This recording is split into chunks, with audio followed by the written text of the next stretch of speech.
Because of triggers' inherent behavior, wherein they automatically respond to any kind of change to your database, they're often used to implement security in MySQL.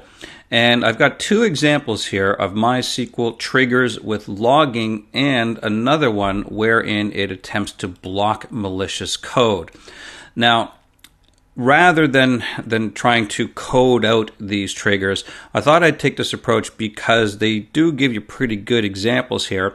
But if you do want to see an actual coded example, if you go back to course 5, the trigger that was created in that course was actually used to create an audit trail, so that when somebody makes a change to the table, that change is recorded.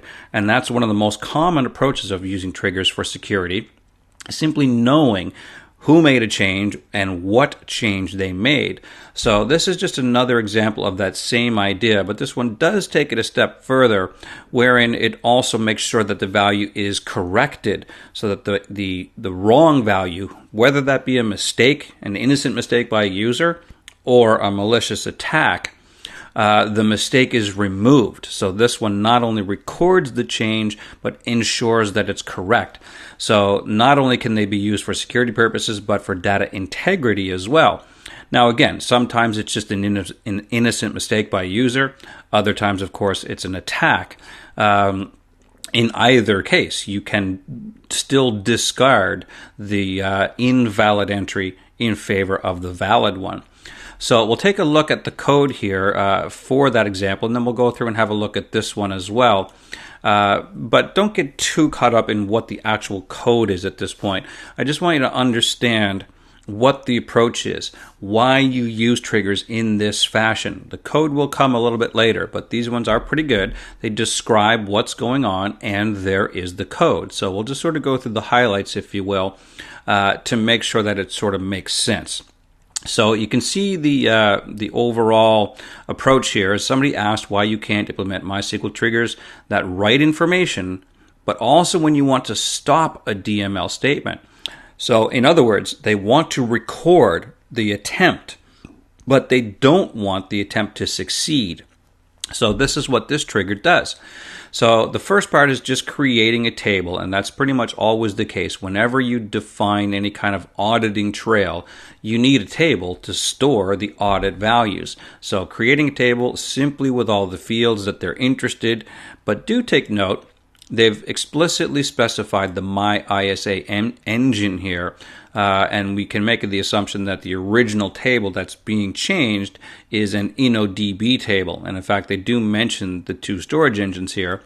And this is because InnoDB supports transactions, so that if the incorrect entry is attempted, that can be corrected, and the old one, the wrong one, can be rolled back.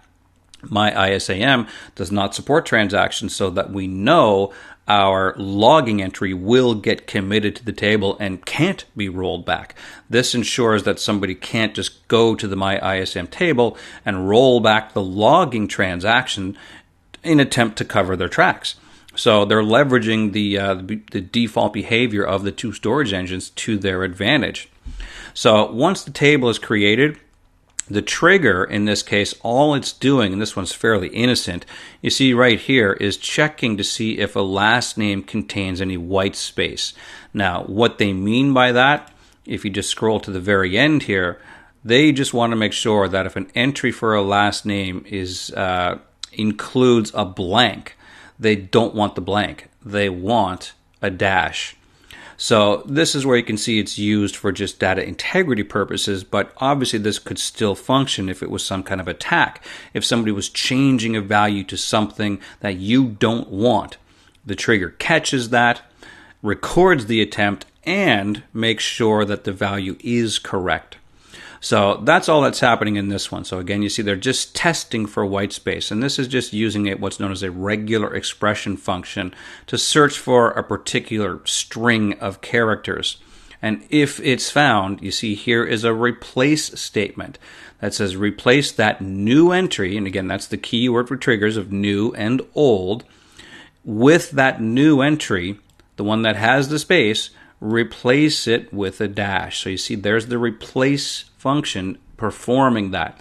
take out the space, insert a dash.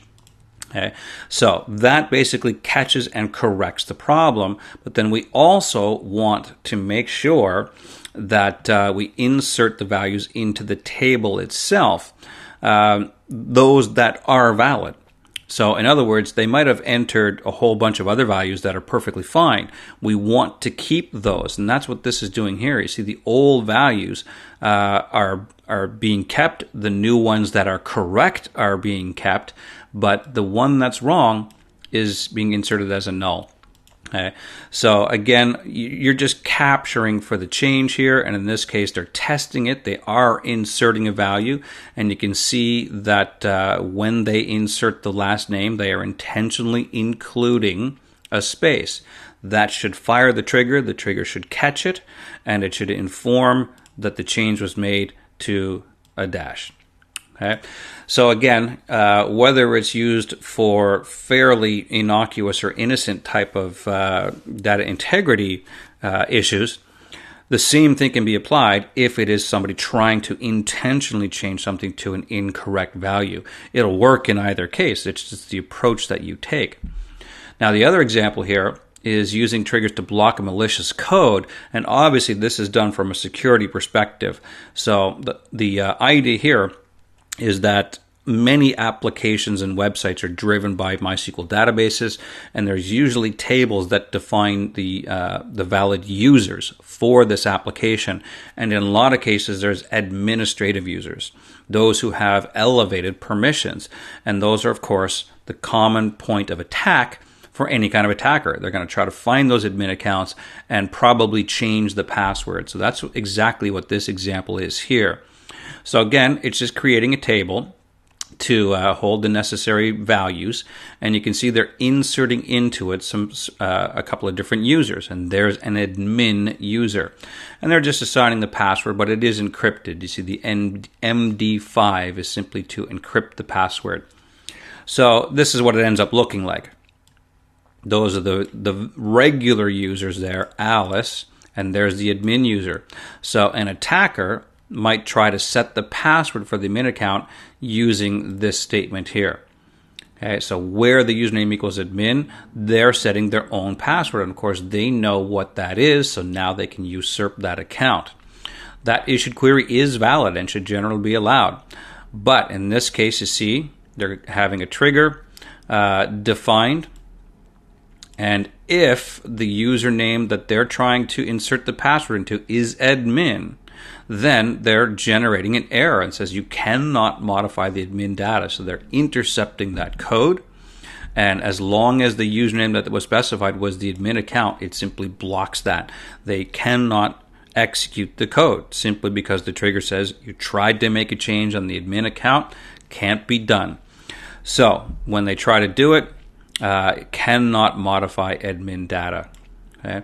So again, you see the idea here is to simply catch any kind of change that should not happen and simply prevent that change.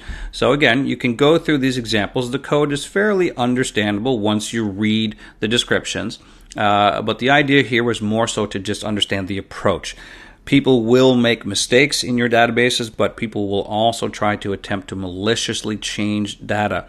So triggers can be used to catch both of those. They can prevent the code from running. They can record the fact that the attempt was made, and they can change a value to a correct value if someone attempts to make an incorrect entry.